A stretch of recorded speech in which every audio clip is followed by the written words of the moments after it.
All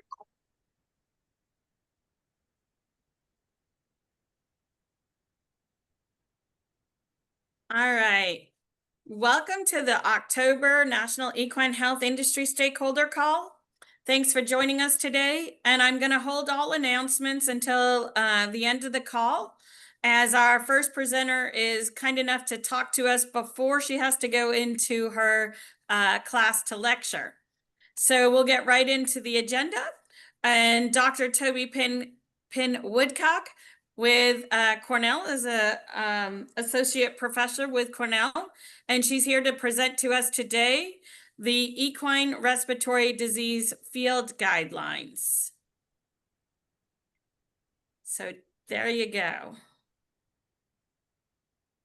All right. Hi, everyone. Katie, thanks for having me today. So I'm here to present these new respiratory disease diagnostic field guidelines that the AAEP Infectious Disease Committee has recently published on the AAEP website. So I'll get started.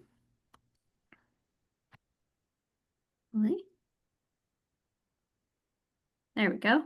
All right, so just to give you all a little bit of background, the AAEP's Infectious Disease Committee decided to produce sets of infectious disease diagnostic guidelines a few years ago.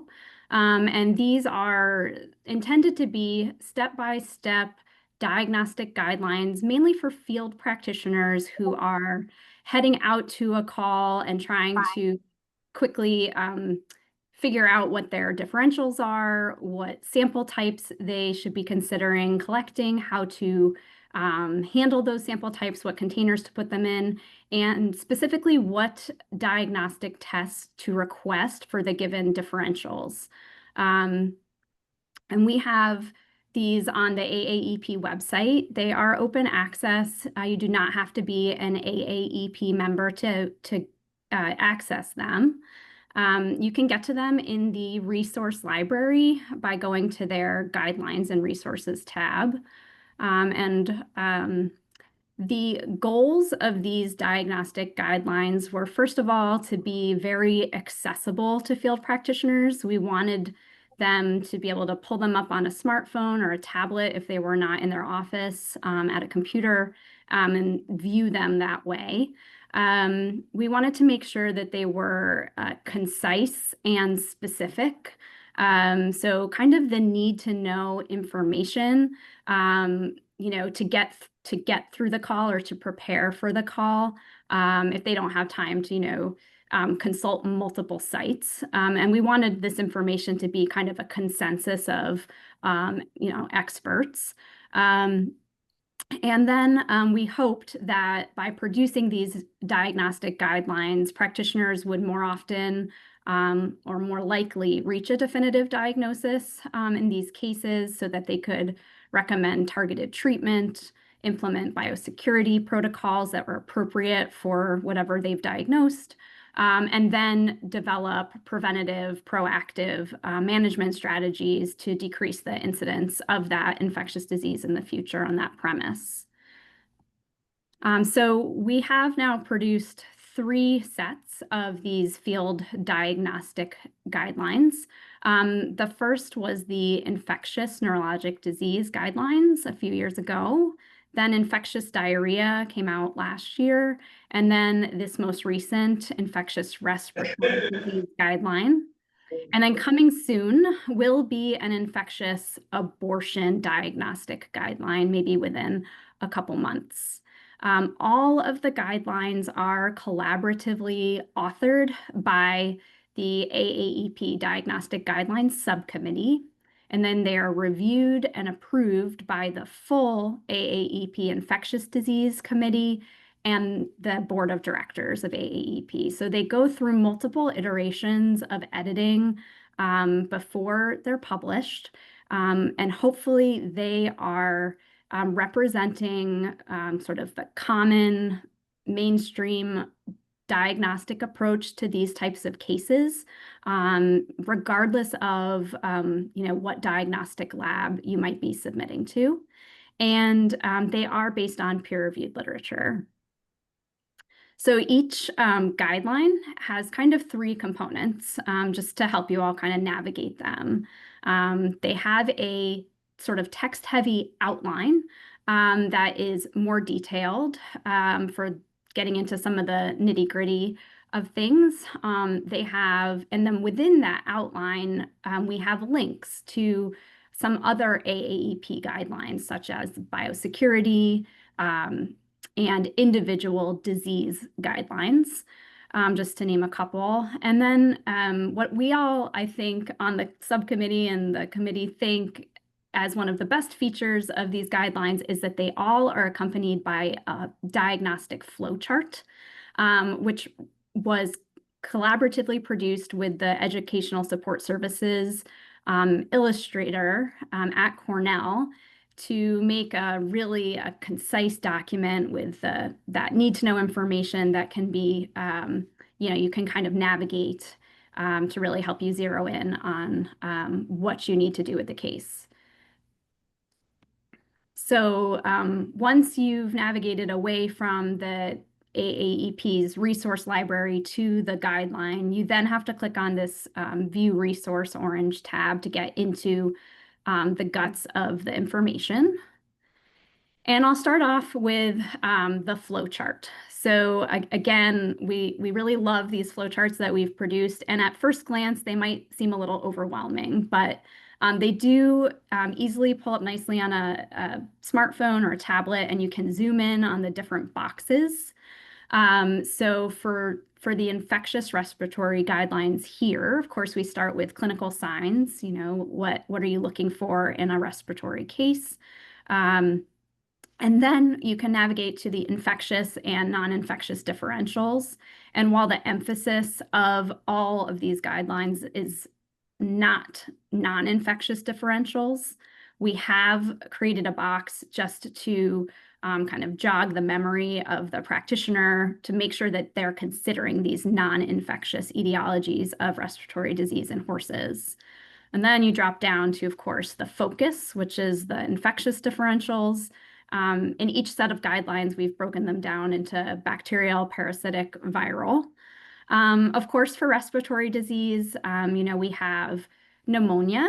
And in each box, you'll notice that we're giving very specific instructions on, what's the best sample type for testing.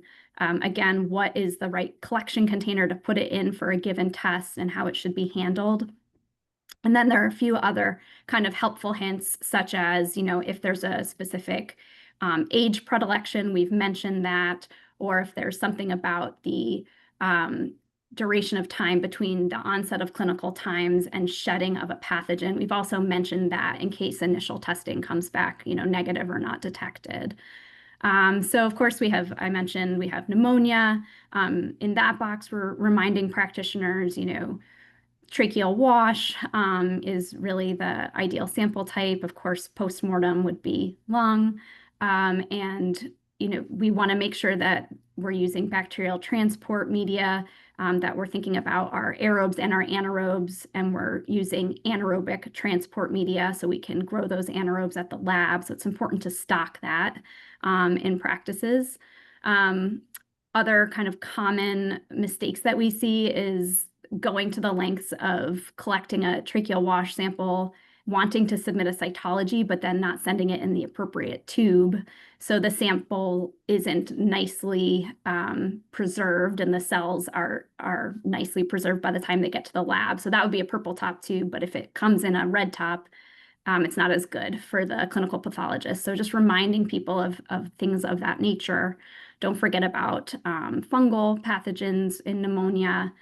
Strangles, we're all pretty familiar with, making sure we're thinking about our best sample types in those cases, getting into the guttural pouches for a guttural pouch sample whenever possible. If we can't, doing a nasopharyngeal wash, or, a nasal swab. And if we want to run PCR, we need to make sure that that swab goes into a tube that doesn't have bacterial transport media in it, because a lot of labs will reject those samples. Rhodococcus equi, of course, in our in our younger patients, foals over a month of age, but of course not an adult horse disease. And we're looking for the PCR for the virulence factor, ideally on a tracheal wash in those cases. And then under our parasitic category, just reminders, sometimes we forget about the verminous pneumonia that's secondary to the migration of the parasite Parascaris aquarum. So we might find evidence of that on a fecal float, or we can perform a tracheal wash and look at the cytology in those cases. Remembering that when horses live on the same premise as donkeys, we need to worry about the parasite Dictyocallis arnfeldi, and that is not a patent infection in horses. So submitting a float for looking for eggs is not going to be the best way to make a diagnosis. We really need to look at a BAL or tracheal wash sample for evidence in those cases. And then, of course, our viral category, which I think we're dealing with quite frequently for infectious categories. Most labs now are offering an equine respiratory PCR, viral PCR panel, or a panel that also includes the viruses and maybe strangles as well, strep equi. Again, really important that these samples are in the correct container.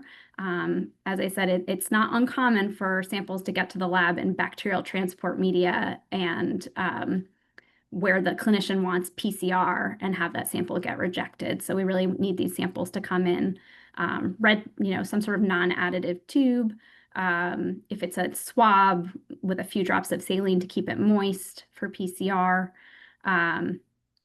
And in cases where equine herpes virus type 1 might be considered, then an EDTA whole blood sample for PCR can also be useful.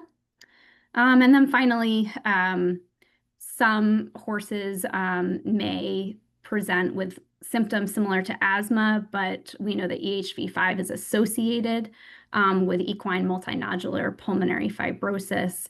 And we just want to remind clinicians how to test for that with PCR. So I really can't get into all the specific details of the flow chart, but it's all here. And if this flow chart does not have some of the specifics that the clinician is looking for, they're likely would be found by looking at the more detailed outline. So the outline gets into more detail on what history considerations would the clinician have, what questions might you want to be asking the owner or barn manager, such as like history of travel, vaccination, what are they lapsed in their vaccines, or are they not getting all the core vaccines? Do they live with donkeys on the premise? And then beyond history, we get into the components of a comprehensive respiratory evaluation, just reminding clinicians, don't forget to palpate for lymphadenopathy, things like that. We get into other diagnostic strategies, so some adjunctive tests that are not in the flow chart, such as blood work like CBC Chem, imaging that you might want to consider, just reminding, you might want to throw some additional equipment in the truck, or be thinking about, what services this patient could receive that maybe you can't offer. So ultrasound, endoscopy. And then there's a section in the outline on prevention, which, gets into premises management and vaccination, for example, among other things. And then you can see that there are a variety of blue hyperlinks throughout this outline, and they are linking to, as I said, the individual disease guidelines produced by AAEP, vaccination guidelines, biosecurity guidelines, and beyond.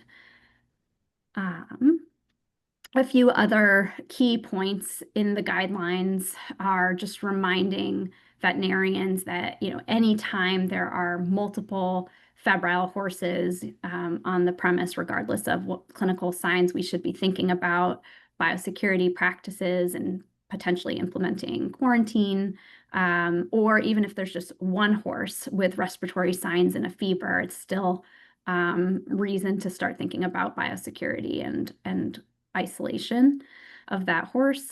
And then, of course, hopefully, using these guidelines allow clinicians to reach a definitive diagnosis, and should it be a disease that's reportable in that state, and of course, this can vary from state to state, but just reminding clinicians, please reach out to your state animal health officials and start a conversation about the patient and the farm to make sure that, you know, all the biosecurity practices are in place, and so that those officials can start helping if there's help needed to control. So again, there are these respiratory guidelines, and similarly, we have the diarrhea and the neurologic disease guidelines published. Abortion is coming. Yeah, please go check them all out, and just know that there are resources that are out there, you know, for yourself or to recommend to other veterinarians that can be really clutch when, you know, time is short and you just kind of need that critical information. And if I'll take any questions. If you have any questions, feel free to ask them, or you may put them in the chat and we can get them from there. Toby, we really appreciate AAP subcommittee writing these guidelines, and the infectious disease committee, and all the efforts to help us with infectious disease control and hopefully some prevention out there when it comes to biosecurity. And from a state animal health official perspective and the federal animal health official perspective, I'm sure they greatly appreciate the reminder to contact the state on those reportable diseases. Are there any questions?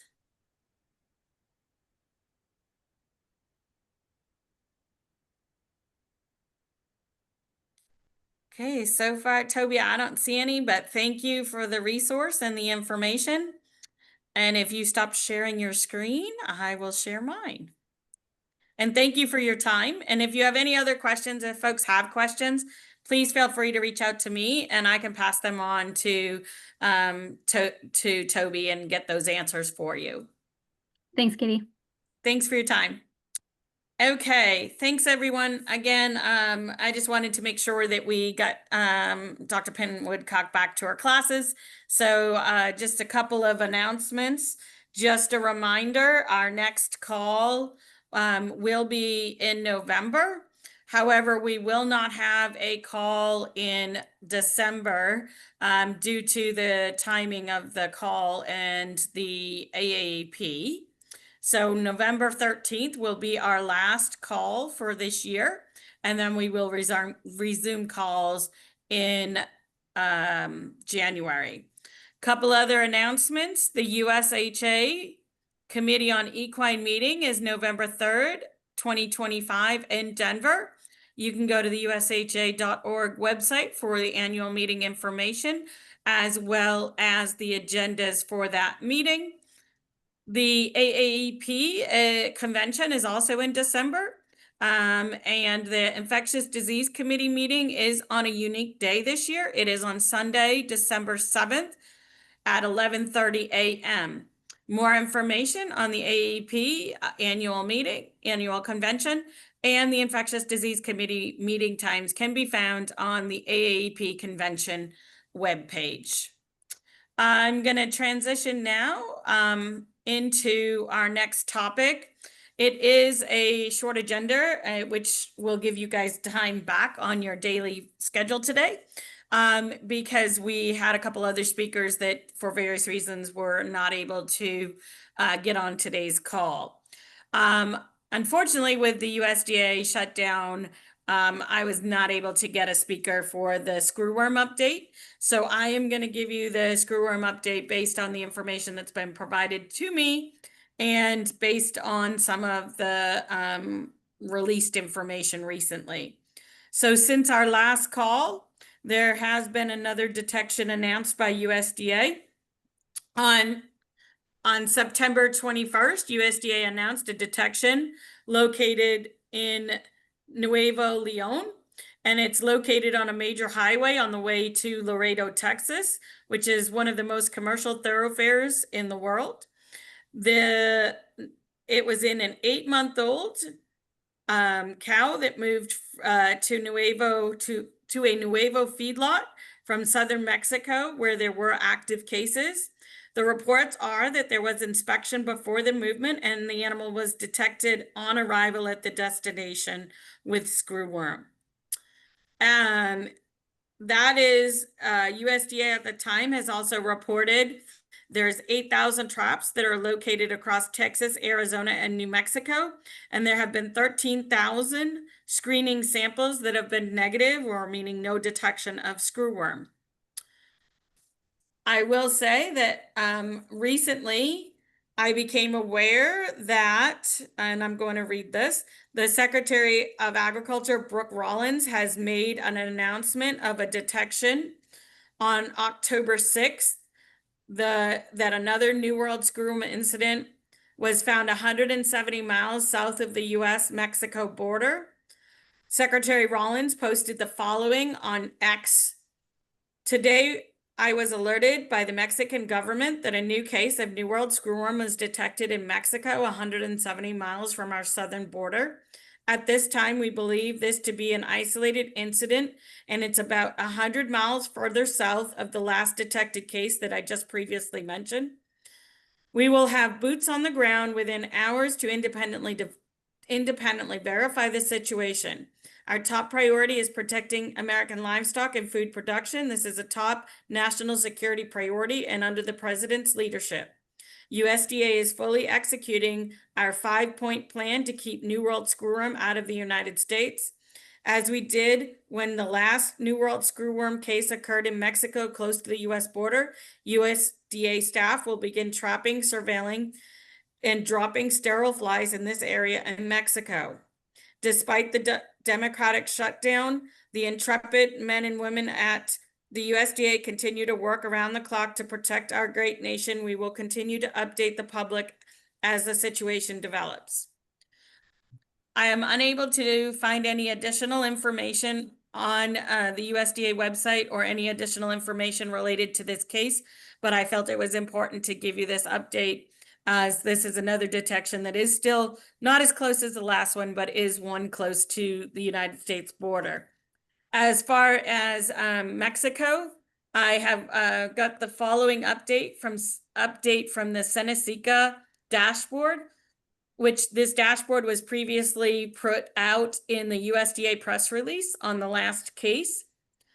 As of October 4th, Seneca reports as of October 4th, Seneca reports 689 active cases, with 20 of those 689 cases being in equine and 463 of those cases in cattle. 134 of those have been in dogs. So again, just a couple other announcements that have occurred since our last call. USDA has stated that the New World Screwworm Grand Challenge is to solicit ideas for New World Screwworm initiatives. However, the final details regarding the New World Screwworm Grand Challenge have not been released at this time. The USDA has also mentioned that their playbook for New World Screwworm was to be coming out at the end of September. However, due to the government shutdown, there has been no update on this aspect of the USDA's plans. Another update is the USHA National Institute for Animal Agriculture co-hosted a meeting on September 23rd to 24th as a New World Screwworm Symposium. There is a white paper that will be forthcoming from this event, and they hope to get it out by the start of the USHA annual meeting on October 31st. So at this time, those are the only updates I have, and I'm happy to take questions that I can defer on to USDA, or some others on the call may have additional information. So at this time, I'm going to just open it up to any comments, questions related to New World Screwworm, or any other topics.